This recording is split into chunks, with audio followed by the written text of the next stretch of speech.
దేశంలో అత్యంత ప్రతిష్టాత్మకమైన నియోజకవర్గాల్లో గుజరాత్లోని గాంధీనగర్ ఒకటి. మాజీ ప్రధాని అటల్ బిహారీ వాజ్పేయి, ఎల్కే అడ్వాణీ వంటి ఉద్దండులు ఈ స్థానం నుండి పోటీ చేశారు. 1989లో గాంధీనగర్ నియోజకవర్గంలో మొదలైన భారతీయ జనతా పార్టీ ప్రభంజనం ఇప్పటి వరకు కొనసాగుతూనే ఉంది. 1989 తర్వాత గాంధీనగర్లో ఉప ఎన్నికతో కలిపి జరిగిన 10 ఎన్నికల్లోనూ ఇక్కడ కమలం జెండానే ఎగిరింది. గాంధీనగర్లో ఘనమైన భారతీయ జనతా పార్టీ వారసత్వాన్ని కొనసాగిస్తూ రెండోసారి గెలుపొందేందుకు అమిత్ షా సిద్ధమయ్యారు. ఈ స్థానం నుంచి పోటీ చేస్తున్న షా రికార్డు మెజార్టీనే లక్ష్యంగా ముందుకు సాగుతున్నారు. భాజపా కురువృద్ధుడు అడ్వాణీ కంచుకోటగా ఉన్న గాంధీనగర్ లోక్సభ స్థానంలో రెండోసారి విజయబావుటా ఎగరేసేందుకు కేంద్ర హోంమంత్రి అమిత్ షా సిద్ధమయ్యారు.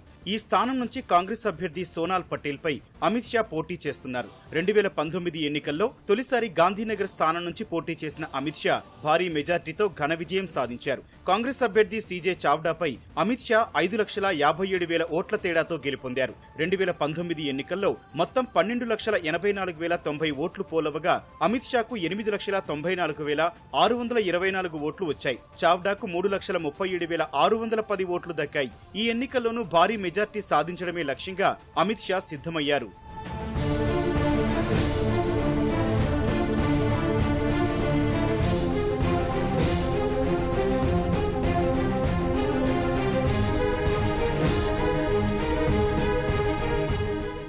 గాంధీనగర్ పార్లమెంటు పరిధిలో మొత్తం 7 శాసనసభ నియోజకవర్గాలున్నాయి. గాంధీనగర్ నార్త్, కలోల్, సనంద్, ఘట్లోడియా, వేజల్పూర్, నరన్పురా, సబర్మతి అసెంబ్లీ స్థానాలు ఉన్నాయి. ఈ 7 నియోజకవర్గాల్లోనూ భారతీయ జనతా పార్టీ ఎమ్మెల్యేలే ఉన్నారు. 2014లోనూ ఇక్కడ అన్ని స్థానాల్లో భాజపా ఎమ్మెల్యేలే ఉన్నారు. గతంలోనూ గాంధీనగర్ లోక్సభ స్థానం భాజపాకు కంచుకోటగా ఉంది. 1989 వరకు ఇక్కడ హస్తం పార్టీ హవా నడిచింది. కానీ 1989లో భాజపా అభ్యర్థి శంకర్ సింగ్ వాఘేలా ఇక్కడ కాంగ్రెస్ ఆధిపత్యానికి చెక్ పెట్టారు. 1991 నుంచి భాజపా కృష్ణార్జునులుగా పేరుగాంచిన అడ్వాణీ వాజ్పేయి శకం మొదలైంది. 1991 ఎన్నికల్లో అడ్వాణీ ఇక్కడి నుంచి గెలిచారు. 1996లో జరిగిన ఎన్నికల్లో ఈ స్థానం నుంచి అటల్ బిహారీ వాజ్పేయి బరిలో దిగి ఘన విజయం సాధించారు. 1996లోనే జరిగిన ఉప ఎన్నికల్లో విజయ్ భాయ్ పటేల్ గెలిచారు. అనంతరం 1998, 1999, 2004, 2009, 2014 ఎన్నికల్లో అడ్వాణీ వరుసగా విజయం సాధించి సత్తా చాటారు. అడ్వాణీ కంచుకోటగా ఉన్న ఈ స్థానం నుంచి 2019లో ఆరోగ్య కారణాలతో దూరం జరిగారు. 2019లో అడ్వాణీ స్థానంలో బరిలోకి దిగిన అమిత్ షా ఘన విజయం సాధించారు. ఈసారి ఎన్నికల్లోనూ కమలం పార్టీ వైపే గాలి వీస్తోన్న వేళ మెజార్టీ ఎంత అనే దానిపైనే చర్చ జరుగుతోంది.